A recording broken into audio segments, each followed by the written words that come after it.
बागेश्वर धाम वाले बाबा के बाद साध्वी ऋतंभरा ने किया है हिंदू राष्ट्र की थ्योरी का समर्थन। भारत के विभाजन के बाद बाकी बची जमीन हिंदू राष्ट्र की है। धर्म के नाम पर पहले ही हो चुका है देश का विभाजन। हिंदू धर्म निरपेक्षता का समर्थन करता है, साध्वी ऋतंभरा ने कहा है।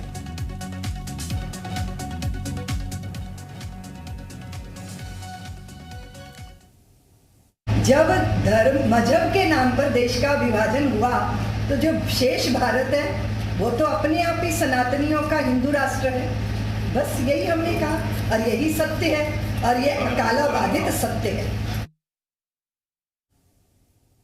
तो साध्वी ऋतंभरा का बयान आप सुन रहे थे। बागेश्वर धाम वाले बाबा के बाद अब साध्वी ऋतंभरा ने कहा है कि भारत जो है हिंदू राष्ट्र भी ही है, क्योंकि धर्म के नाम पर इसका पहले विभाजन हो चुका है और जो अब शेष भारत है वो हिंदुओं और सनातनियों का ही भारत है। तो हिंदू धर्म निरपेक्षता का समर्थन करता है, ये भी उन्होंने कहा है। भारत के विभाजन के बाद बाकी बची जमीन हिंदू राष्ट्र की ही है, ये साध्वी ऋतंभरा ने कहा है। ये उन्होंने बयान दिया है जालौन में। इस वक्त की बड़ी खबर आपको बता रहे हैं। बागेश्वर धाम वाले बाबा के बाद अब हिंदू राष्ट्र की वकालत साध्वी ऋतंभरा कर रही हैं।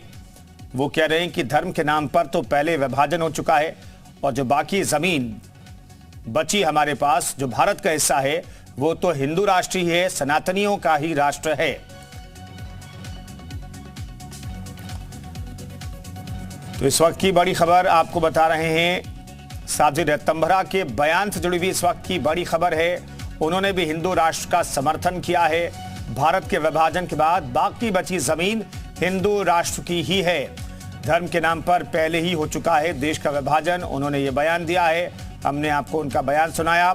हिंदू धर्म निरपेक्षता का समर्थन करता है, साध्वी ऋतंभरा ने यह भी कहा है।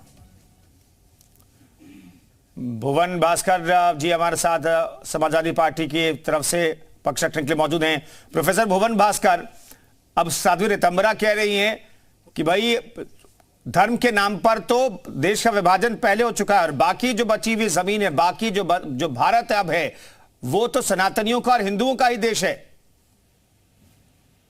मेरे को लगता है साध्वी ऋतंभरा जी को एक बार संविधान का अध्ययन कर लेना चाहिए। जो संविधान की जो मूल भावना है जिससे देश चलेगा, सभी धर्मों को, सभी जाति, सभी वर्गों को लोगों को साथ लेके चलने की जो बात संविधान में कही है, मुझे लगता है उनको एक बार दोबारा उसका अध्ययन करना चाहिए।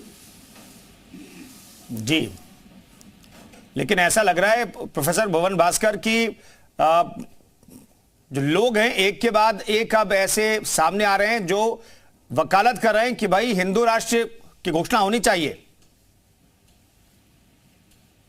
है कि जब जब चुनाव आता है तो इस तरह की बातें आती है और लोगों को विभाजन की जिनकी पॉलिसी हो, इस तरह की बातें करते हैं। देश को आश्चर्य नहीं ऐसे लोगों के बयानों पे। निश्चित तौर पे इससे लोकतंत्र और हमारा देश का संविधान कमजोर होगा। ठीक है, शमशेर आजाद जी भी हमारे साथ बीजेपी की तरफ से पक्ष रखने के लिए मौजूद हैं। शमशेर आजाद जी, अब साध्वी ऋतंभरा ने कहा है कि भाई धर्म के नाम पर तो पहले ही बंटवारा हो चुका है और बची हुई जो भूमि है, जो भारत का हिस्सा है, वो तब हिंदू राष्ट्र ही है। जी देखिए, साध्वी ऋतंभरा जी हैं और सनातन धर्म के बहुत जाने मानी हैं जी।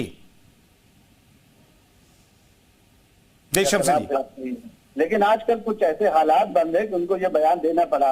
हालांकि भारतीय जनता पार्टी या उसके शीर्ष नेताओं का इस बयान पर अभी कोई रिएक्शन नहीं आया। ये उनका व्यक्तिगत बयान हो सकता है, लेकिन देखा यही जाएगा कि जो आजकल के माहौल चले, जिस तरीके से आज कट्टरपंथीता जो है हिंदुस्तान में बहुत तेजी के साथ बढ़ रही है। आपने देखा कि बहुत से आजकल बुड़के का केस जैसे इस तरीके से चल रहा है। केसर स्टोरी को आपने देखा पूरी तरीके से किस तरीके से महिलाओं को ब्रेन वॉश करके हिंदुस्तान से जो ISIS में भेजा जा रहा है। तो इस तरीके की गतिविधियां देखकर साध्वी ऋतंभरा का ये बयान जो है गंभीर विषय जरूर है, लेकिन भारतीय जनता पार्टी ने अभी तक इस पर कोई रिएक्शन नहीं दिया। ना उनका अपना भारतीय जनता पार्टी का ऐसा कोई कहना है कि जो जहां पर है या जिस धर्म का मानने वाला है वहां पर चला जाएगा। जी,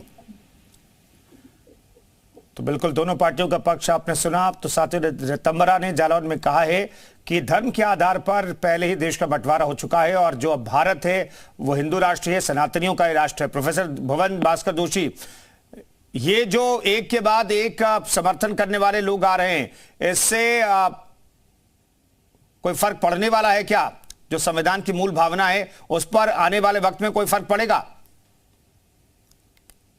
कहना चाहता हूं कि इस तरह के जो बयान है, इससे हमारा ना तो देश मजबूत होगा, ना संविधान मजबूत होगा, लोकतंत्र मजबूत होगा। भारत के जो धर्मनिरपेक्षता का स्वरूप है उसे तो आज विश्व के कई लोग अपनाने का काम कर रहे हैं। तो मेरे को लगता है कि निश्चित तौर पे जो हमारी जो ताकत है उसको कमजोर करने का ही प्रयास है। शमशेर आजाद जी, क्या ऐसे बयान से देश की ताकत कमजोर हो रही है?